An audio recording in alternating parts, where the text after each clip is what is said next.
Hello again. I'm sure that viewers have seen news reports about the fact that raw, untreated sewage is being discharged into the River Thames. In the description to this video, I give a link to an item from the BBC about this.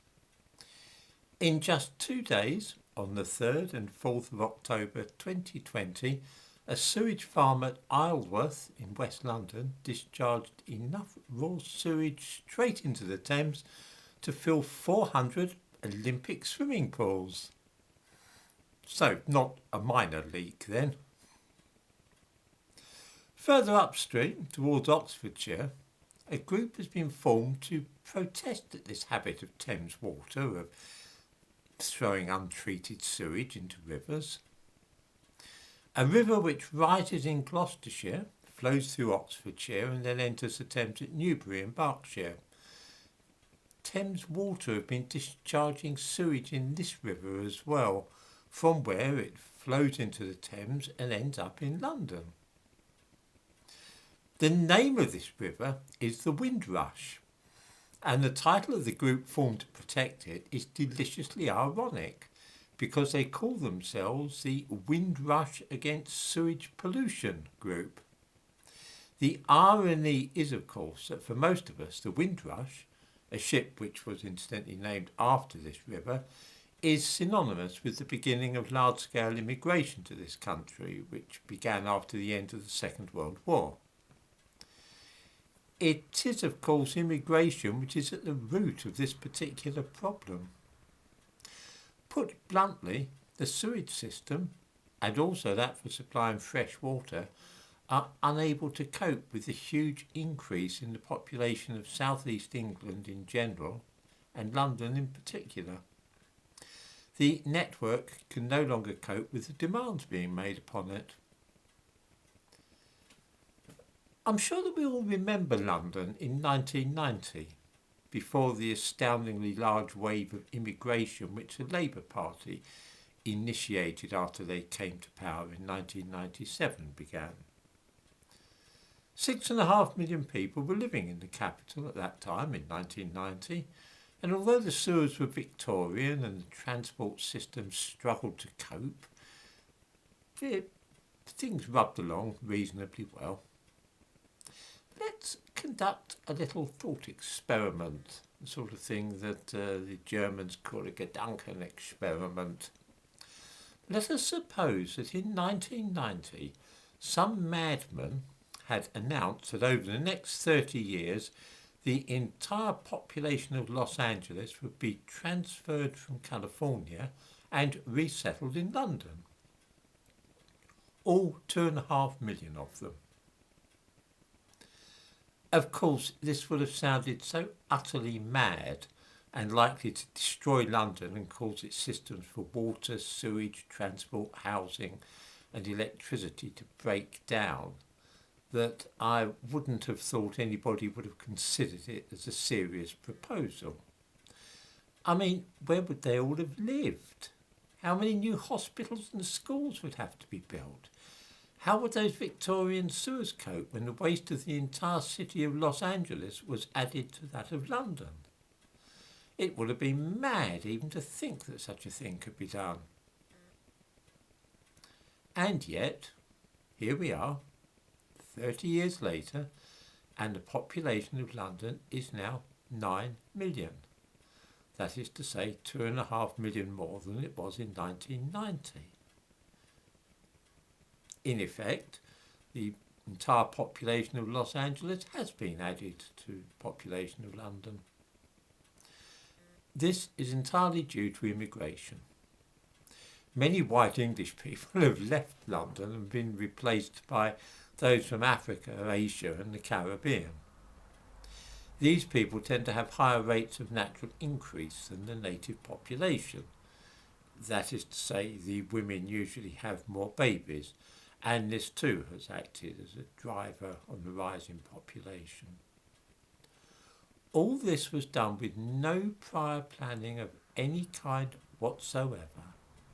In the 1980s, the population of London seemed pretty stable at about 6.5 million, and there was no earthly reason to think that it would soar upward at any time.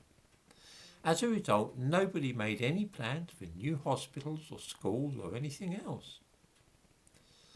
The truly strange thing about what has happened is this. We've seen one of the largest movements of population this country has ever witnessed, and yet there is a tacit agreement among politicians of all political hues not to talk about what has been and still is happening. During the election for Mayor of London, everybody says what a vibrant and lively city London is, and we all agree what a good thing this is. Diversity is our strength, and we celebrate diversity and so on. The sewage plants, which just about managed to process the human waste of 6.5 million people, are not always up to the job of processing, in addition to those 6.5 million people, the whole of Los Angeles. This is why there are now overflows and discharges of sewage into the Thames. It is why you will be unable to get a dentist to carry out national health work in London. It is why doctors' surgeries make you wait so long when you telephone them. It is the reason why there are such enormous waiting lists in hospitals, difficulty in getting the school place you want for your children, and why public transport is failing more and more often. It is not COVID, although that hardly helps. All this was happening before the COVID epidemic began, although it's now used as a handy excuse. The fact is there are not enough hospitals or dentists or doctors or schools for all those millions of extra people who have flocked to London and had so many babies. You would really think that people would be discussing a crisis of this magnitude and trying to find a way of stopping the capital grinding to a halt under the strain. But that would entail, as a bare minimum, admitting that there is a problem in the first place, and I don't see that happening anytime soon. The Mayor of London comes from an immigrant family, so he's hardly likely to take a stand on immigration. Instead, he occupies his time fretting about things like changing street names which might sound racist, or removing old statues. Nobody at all is looking at the real problem with London, which is simply that there are too many people living there, and at least 50,000 more arrive each year to live in the city. I expect those who live in London or visit it have seen all the new tower blocks which are being built. Remember in the 1980s when it was agreed by everybody that tower blocks were a terrible idea, and many local authorities began blowing them up and replacing them with low-rise housing? They needn't have bothered, because there are far more tower blocks being built now than were ever erected in the 60s and 70s. It is for this reason that I chuckled when I read about the Windrush Against Sewage Pollution group the other day. The juxtaposition of the name of the ship which began all the immigration from the West Indies being used in connection with the overflowing sewage caused by the monstrous crowding in London really struck me as funny. I am no sociologist, but I'm aware of some very famous experiments which were carried out years ago and involved cramming rats into inadequate accommodation. In other words, it was worked out how much room they needed, and then they were raised and made to live in less space than they actually required.